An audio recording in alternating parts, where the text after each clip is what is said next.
You talked earlier, Geno, about how Megan was starting to get it. She was starting to work hard and do the hard things, and that everything else would come. Did you know she could shoot the ball this well, especially from three-point range? Well, I mean, she always could score. I mean, that was always a big deal. You know, and she was a streaky shooter.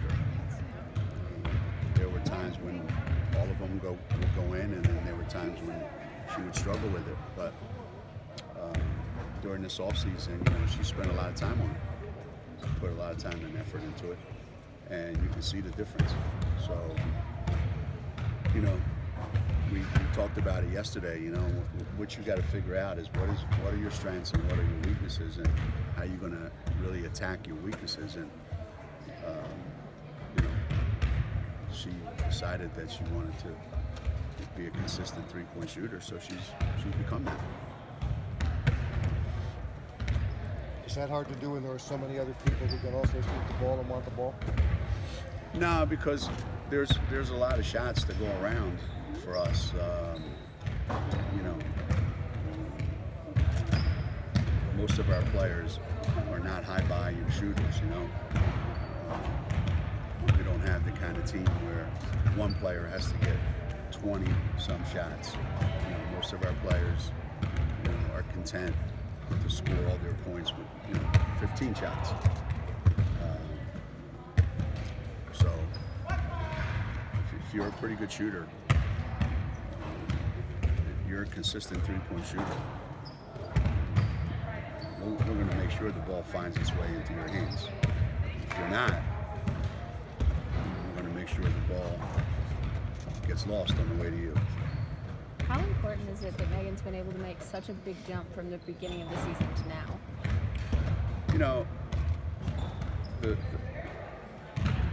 postseason play, which is all we're talking about really. I mean, postseason play is not necessarily about your stars. You know, postseason play is what are your other players going to do? Everybody has certain key players that pretty much are going to play well in the postseason. They generally do. And what separates the winners from the losers is what do some of the other players contribute that night. So, just like the other day, you know, Megan and Kristen in that second half start making plays and making shots. All of a sudden, you know, we were a really good team in the first half. And then we became a really, really good team in the second half because of those two. So during the regular season, sometimes it can be like, yeah, you know, whatever. But as we get closer to the postseason, other than our main three, what the other guys do is going to be the key. We talked the other day about Lou and how hard she worked for those 12 points. Does she really impress you with how tough she is? You know what she did last year on that day. Yeah, you know, Lou's a competitive kid. You know, she wants to win. She wants to play well. You know, obviously there's been a lot of changes in her game and her personality since she got here as a freshman. She embraces that role. I have to set an example, you know. So, you know, I keep saying that our team is not necessarily an edgy, kind of physical team that's looking to. This isn't the Maya, Tina, Renee. You know, this isn't that team. That's not who we are. So we have a different kind of toughness, and I think that's what we like. You know, again, you know, is that enough to get you where you need to be? I don't know, but I think there's an inner toughness that Lou has. I don't think she's Stewie. I don't think she's going to be able to go in the NCAA tournament and know that she's going to be, you know, be able to get a triple-double or something like that. But I have confidence that Lou's confident that she can make whatever play she needs to make at that time. is, you know. I think pushing and shoving and showing you're a tough guy, that's toughness. We saw some of that the other day. Toughness is not getting caught up in that. Toughness is making a pass you have to make, getting a rebound you have to make, making free throws you have to make, making a three you have to make. I think she can do that. She's proven it. Over the last half dozen games, she's gotten to the free throw line a lot more. Yeah. Had you talked to her about that, or is that? We spent some time on it. We spent some time.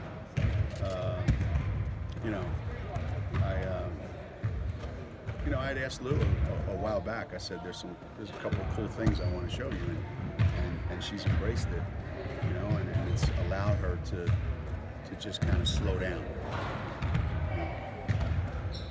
When you're moving too fast, you're not going to get fouled. You have to give people a chance to foul you. And a lot of times if you're running and you're just a little bit ahead of yourself, you're never in a position to get fouled. So I think she's put herself in a position now where in order to stop her from getting what she wants, you're going to have to foul her. And I'm not making suggestions anymore about, hey Lou, you should go in the post more. Those days are over. Now we run stuff where she has no choice. Now I just say to Megan, go stand in Lou's old spot. Lou, get your ass in the lane. And everything changes. Coach, as you kind of alluded to Kristen, the last two games she's played really strong in the second half. Can you kind of describe how important that is to the team and obviously her confidence as a freshman? Yeah, I mean, freshmen are a weird bunch, You never know what they're thinking.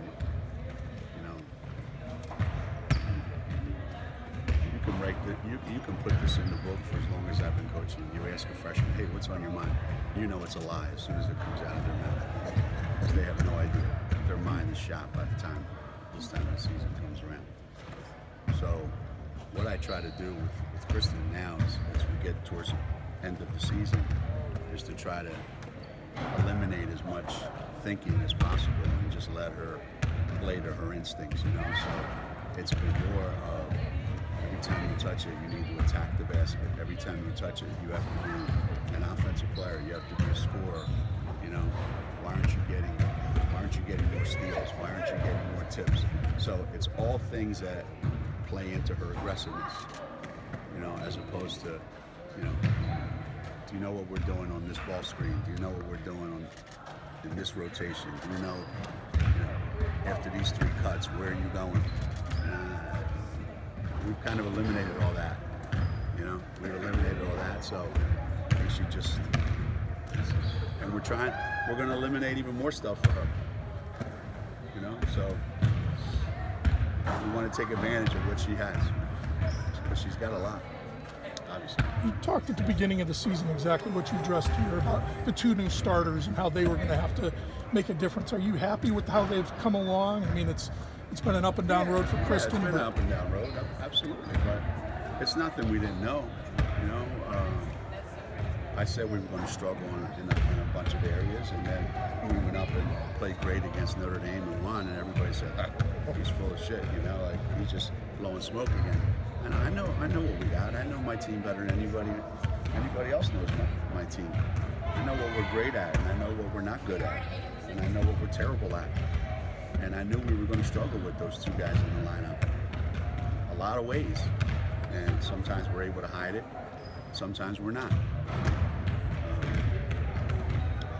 But we're not the same team that we were a month ago. We're a much better team. And those two young kids are not the same players they were a month ago. And Olivia's not the same player she was a month ago. So all those things have kind of played into, Michaela is not necessarily the same player she was a month ago. It doesn't mean they're ready to play 30 minutes in an NCAA tournament game that we have to win, but they're not as gun-shy as they were a month ago. As he crosses his fingers. Is that what it comes down to? Is it confidence right now for them? Yeah. Confidence is right. That's everything. Confident players are good players. The more confident you are, the better you're going to play. And the better you play, the more confident you get. It's your circle. Last year, you didn't mention about UCF. Just in hindsight, did anything bother you about the way they played or No. anything? No. You No. kind of expect that, right? Yeah, I mean, some teams have a style, and that's their style. And that's okay. You got to play all different kinds. You got to be able to deal with everything that comes down the pipe. So you can't send people a note and say, listen, when we come to your place, this is how we want you to play. Mm-hmm. They're going to do what they're going to do, and then you got to adjust to it. Just like you can't tell the officials, this is how I want you to call the game. They're going to call it the way they call it, and you have to adjust to it. And the teams that can adjust, they keep winning, and the teams that can't, they lose. And you feel like you've shown a good ability to adapt this year For the most part. For the most part. I mean, there's some teams that we're going to play that if they're on their A game, we couldn't beat them in a million years. We know that. I know that. But we could get lucky. But there's some teams that are going to be in the brackets that we can't beat if they have their A game. Don't get me wrong. So, we're allowed to be like everybody else once every 15 years. You've been critical of the defense and said that you won't get better, but do you believe that you guys have it in you to make those 4 to 5 big stops a game that you need? Is that what it comes down to? Maybe, and that's what it's going to come down to. Can we get some crucial stops when we have to get them? You know, we're becoming like a great college football team. You know, how many touchdowns are we going to give up every game? Well, how many are you going to score? Well, we're probably going to get 6 touchdowns. How many are you going to give up? At least 5. So what do you hope to do? Get a stop late in the fourth quarter, kick a field goal, and win. 65-63. That's where we are. You could be a Big 12 team.